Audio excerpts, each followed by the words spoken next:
Assalamualaikum warahmatullahi wabarakatuh. Halo semuanya, perkenalkan nama saya Odiva Karunisa dengan NPMC 1C023120 dari kelas 5E program studi S1 Akuntansi Fakultas Ekonomi dan Bisnis Universitas Bengkulu.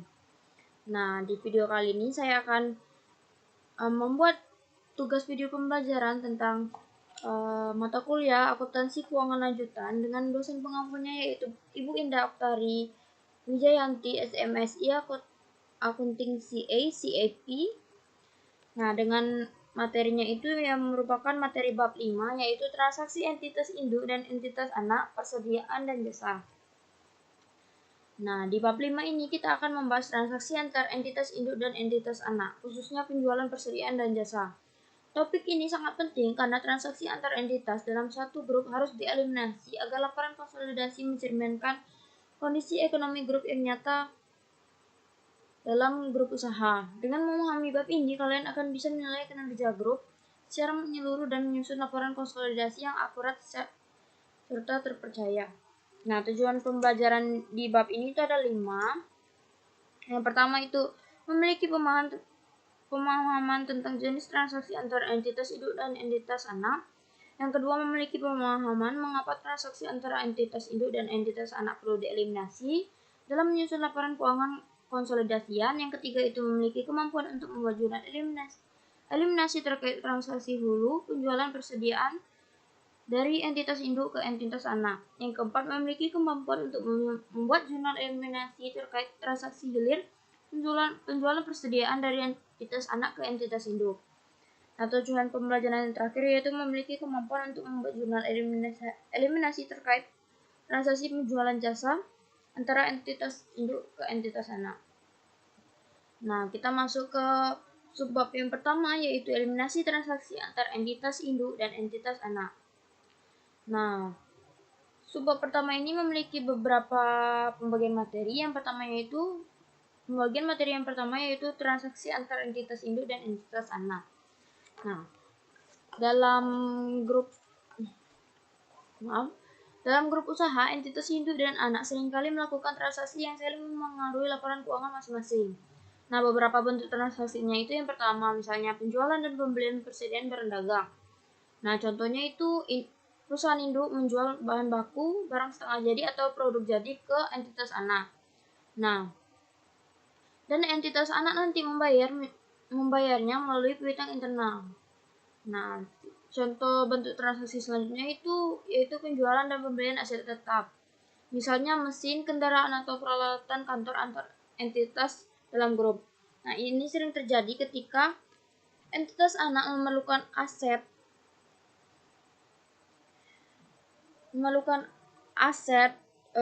untuk operasional, tetapi entitas induk itu memiliki kapasitas yang lebih. Nah, bentuk transaksi yang ketiga itu pemberian pinjaman antar entitas. Nah, kadang induk memberikan dana atau fasilitas kredit kepada entitas anak dengan suku bunga tertentu. Meskipun ini sah, dari perspektif konsolidasi, utang dan piutang internal itu harus dieliminasi. Nah, contoh bentuk transaksi yang keempat atau yang terakhir itu pemberian jasa. Misalnya jasa manajemen, konsultasi, administrasi, IT, atau layanan operasional lainnya. Nah, pencatatan di laporan individual akan mencatat pendapatan dan beban, tetapi untuk laporan konsolidasi itu pencatatan itu harus dieliminasi. Contoh nyata dari bentuk transaksi itu misalnya PT Astra Autopart Tbk menjual produk ke PT Astra Honda Motor. Nah, keduanya itu anak perusahaan dari PT Astra International Tbk. Nah, transaksi ini sah secara akuntansi individual, tetapi jika digabungkan tanpa adanya eliminasi, maka laporan konsolidasi akan menampilkan pendapatan dan laba yang tidak mencerminkan transaksi dengan pihak eksternal. Materi dari subbab pertama yang kedua itu adalah pentingnya eliminasi atas transaksi antar entitas induk dan entitas anak. Eliminasi sangat penting karena beberapa alasan. Alasan yang pertama yaitu menghindari pendapatan dan laba berlebihan. Laporan konsolidasi harus mencerminkan transaksi dengan pihak eksternal, bukan antar entitas dalam grup. Alasan yang kedua itu adalah menghindari piutang dan utang internal. Piutang dan utang antar entitas dalam grup tidak mewakili kewajiban dan hak yang sesungguhnya pada tingkat grup.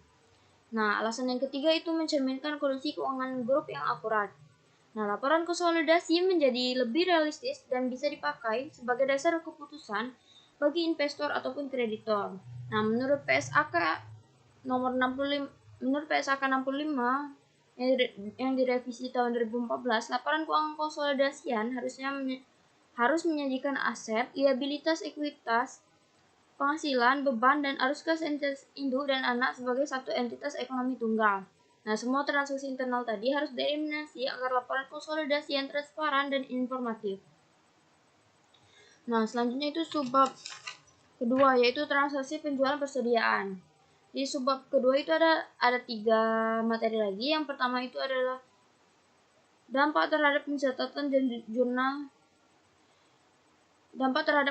entitas induk dan jurnal eliminasi. Nah, contoh simpelnya yaitu misalnya transaksinya itu entitas induk menjual barang senilai 100 juta kepada entitas anak dengan harga pokoknya senilai 70 juta.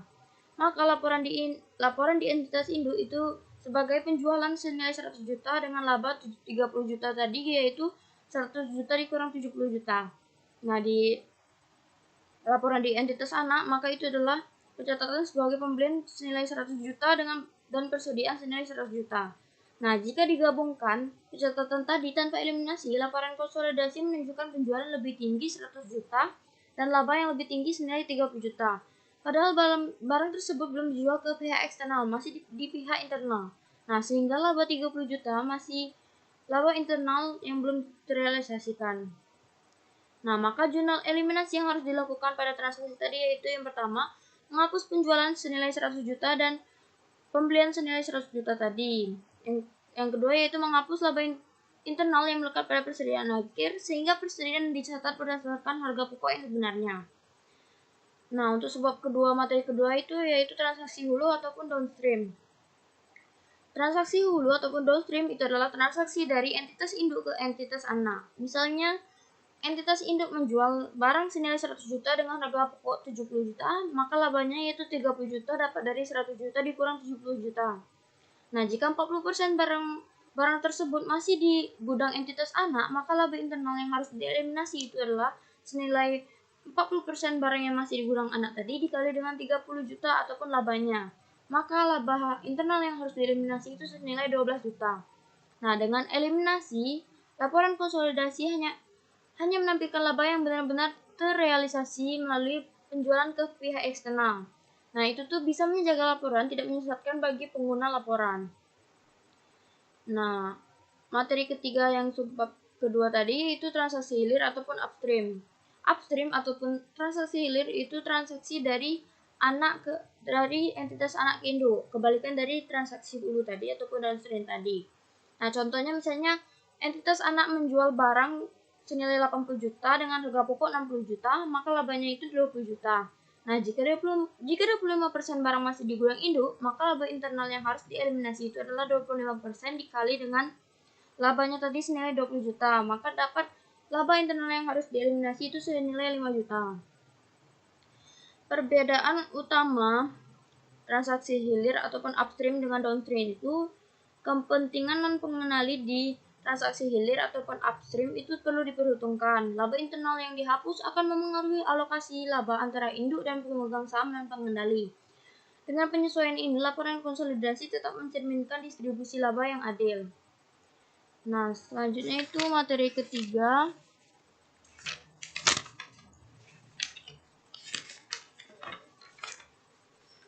yaitu transaksi penjualan jasa. Selain transaksi barang, entitas dalam satu grup usaha juga sering melakukan transaksi jasa internal. Nah, transaksi ini bisa berupa jasa manajemen, jasa konsultasi, jasa administrasi, jasa IT, jasa operasional, ataupun layanan pendukung lainnya.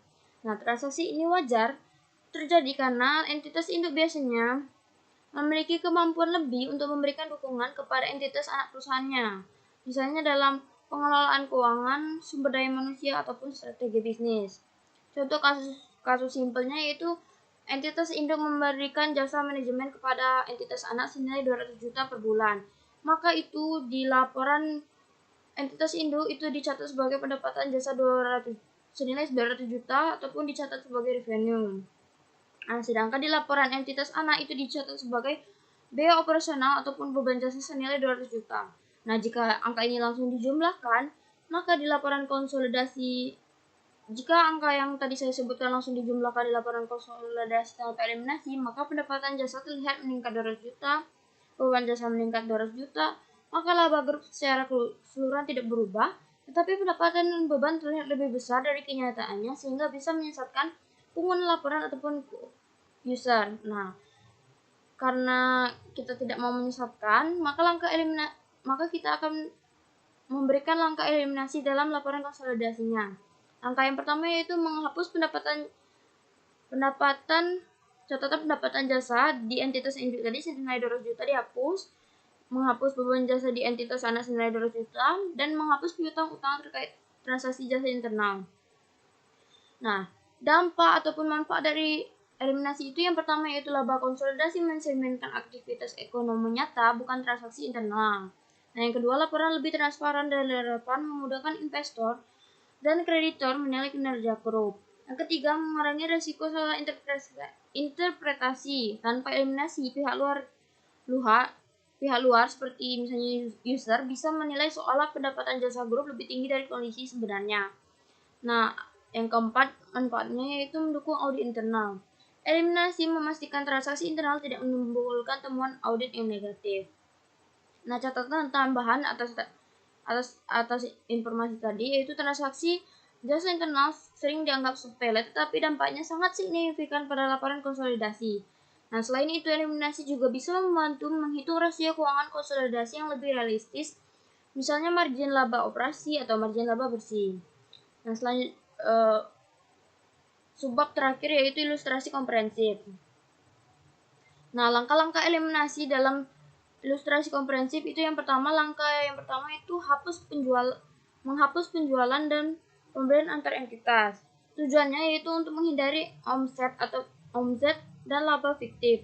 Misalnya entitas induk menjual barang senilai 100 juta ke entitas anak. Nah, jika tidak dieliminasi, maka laporan konsolidasi akan menampilkan penjualan tambahan senilai 100 juta dan laba internal senilai 30 juta. Nah, setelah eliminasi, angka ini dihapus sehingga hanya penjualan ke pihak eksternal yang tercatat. Manfaat dari eliminasi ini, laporan lebih realistis dan tidak menyesatkan pemangku kepentingan. Langkah kedua yaitu koreksi persediaan akhir untuk laba internal. Nah, tujuan koreksi ini tadi menghindari pengakuan laba internal yang belum terrealisasi di laporan laba rugi konsolidasi. Nah, untuk contoh dari koreksi ini di downstream itu induk menjual barang senilai 100 juta dengan harga pokok 70 juta dan labanya dapat 30 juta. Nah, jika 40% barang masih di gudang anak, maka 12 juta itu masuk di laba internal dieliminasi. Di upstream itu contohnya misalnya entitas anak menjual barang senilai 80 juta, harga pokok 60 juta, laba 20 juta. Nah, jika 25% barang masih di gudang induk, maka 5 juta laba internal dieliminasi. Ini tuh contoh yang saya sebutkan tadi. Nah, catatan selanjutnya yaitu upstream itu harus menyesuaikan alokasi laba antara induk dan pemegang saham dan pengendali. Manfaat tambahan dari laba internal dieliminasi tadi, menjaga akurasi persediaan dan laba konsolidasi sehingga analisis profitabilitas grup lebih tepat. Ya, langkah ketiga itu menghapus pendapatan dan beban jasa antar entitas. Tujuannya untuk mencegah pendapatan dan beban terlihat lebih besar dari kenyataannya. Misalnya, entitas induk memberikan jasa 200 juta ke entitas anak. Nah, dalam konsolidasi menghapus pendapatan induk dan menghapus beban anak dan juga menghapus piutang-utang terkait. Nah, manfaat dari penghapusan tadi, laba grup mencerminkan kegiatan ekonomi nyata bukan aktivitas internal. Nah, laporan juga menjadi lebih mudah dibandingkan dengan laporan kompetitor ataupun rata-rata industrinya. Langkah keempat yaitu menghapus piutang dan utang antar entitas. Tujuan dari penghapusan piutang dan utang itu karena piutang dan utang internal tidak mencerminkan kewajiban atau hak grup secara keseluruhan. Misalnya, entitas induk mencatat piutang senilai 100 juta dari entitas anak. Nah, entitas anak mencatat utang 100 juta ke entitas induk. Nah, di konsolidasi pencatatan piutang dan utang tadi itu dieliminasi. Dampaknya, laporan konsolidasi menjadi lebih bersih, memudahkan analisis rasio likuiditas dan solvabilitas grup. Langkah yang terakhir yaitu dampak pada laporan grup. Dampak itu pada laporan keuangan grup yaitu eliminasi transaksi internal, membantu menjaga kredibilitas laporan konsolidasi di mata investor. Yang kedua itu informasi keuangan yang tersaji lebih realistis dan relevan untuk pengambilan keputusan bisnis. Yang ketiga, menunjukkan kinerja grup terhadap pihak eksternal tanpa terganggu oleh transaksi internal antar entitas. Nah, catatan tambahannya, semua proses eliminasi dilakukan di kertas kerja konsolidasi, bukan di laporan individual. Laporan individual itu tetap dibuat apa adanya, sementara laporan konsolidasi diubah agar mencerminkan grup sebagai satu entitas ekonomi tunggal. Nah, kesimpulan dari materi yang saya jelaskan tadi itu, dalam laporan konsolidasi, entitas induk dan entitas anak diperlakukan sebagai satu kesatuan ekonomi. Nah, transaksi internal, baik penjualan, persediaan maupun jasa itu tidak boleh diakui sebagai transaksi internal. Laba internal yang belum terrealisasi harus dieliminasi agar laporan konsolidasi mencerminkan laba sebenarnya dari transaksi dengan pihak eksternal. Dengan eliminasi tadi, laporan konsolidasi menjadi lebih jujur, relevan, dan dapat dipercaya, sehingga informasi keuangan yang disajikan bermanfaat bagi investor, kreditor, dan pemangku kepentingan lainnya. Baik, saya akan menjelaskan contoh kasus singkat terkait dengan eliminasi transaksi antar entitas induk dan anak. Nah, contoh yang saya akan jelaskan itu terkait dengan penjualan persediaan internal. Nah, kasusnya itu PT Indo menjual barang dagang ke PT Anak senilai 100 juta dengan harga pokok senilai 70 juta dan 40% barang masih berada di persediaan PT Anak. Pada akhir periode, tidak ada transaksi jasa di kasus ini. Nah, maka di pencatatan di laporan individual, di laporan PT Indo itu penjualan dicatat sebesar 100 juta dan HPP sebesar 70 juta. Di laporan PT Anak itu pembelian dicatat sebesar 100 juta dan persediaan akhir sebesar 100 juta. Maka langkah pertama yang kita lakukan itu adalah menghapus penjualan dan pembelian internal. Jadi kita menghapus kredit penjualan induk sebesar 100 juta dan debit pembelian anak sebesar 100 juta. Langkah kedua itu menghapus laba internal persediaan. Laba internal dihitung sebagai 40% dikalikan selisih antara penjualan dan HPP, yaitu 40% dikali 100 juta dikurang 70 juta sehingga hasilnya 12 juta. Nah, laba internal ini harus dihapus dari laba dan persediaannya disesuaikan. Caranya yaitu menghapus kredit persediaan anak 11 juta dan debit laba ditahan atau eliminasi laba internal sebesar 12 juta. Setelah eliminasi tadi, hasil konsolidasi terlihat sebagai konsolidasi itu terlihat misalnya penjualan internal dihapus sehingga penjualan konsolidasi menjadi 0, pembelian internal dihapus sehingga pembelian konsolidasi menjadi 0, HPP atau persediaan setelah eliminasi dihitung dari HPP induk 70 juta tadi ditambah dengan persediaan anak senilai 100 juta dikurangi laba internal yang dieliminasi tadi senilai 12 juta sehingga hasilnya itu 158 juta. Laba internal persediaan yang tersisa setelah eliminasi itu menjadi 18 juta. Persediaan akhir anak yang disesuaikan menjadi harga pokok sebenarnya itu 100 juta dikurang 12 juta. Dapat senilai 88 juta. Nah, laba internal pada persediaan dieliminasi agar tidak mencatat laba fiktif di laporan konsolidasi. Dengan cara ini, laporan konsolidasi mencerminkan kondisi ekonomi grup yang sesungguhnya dan laba internal tidak menimbulkan distorsi. Dengan demikian saya sudah memaparkan kasus singkat ataupun contoh singkat terkait dengan eliminasi transaksi persediaan. Nah, dengan ini laporan konsolidasi menjadi lebih realistis dan berguna bagi analisis kinerja grup secara menyeluruh. Sekian materi pada video kali ini. Terima kasih kepada teman-teman yang sudah mendengarkan dari awal sampai akhir. Jika ada salah kata saya mohon maaf. Terima kasih. Wassalamualaikum warahmatullahi wabarakatuh.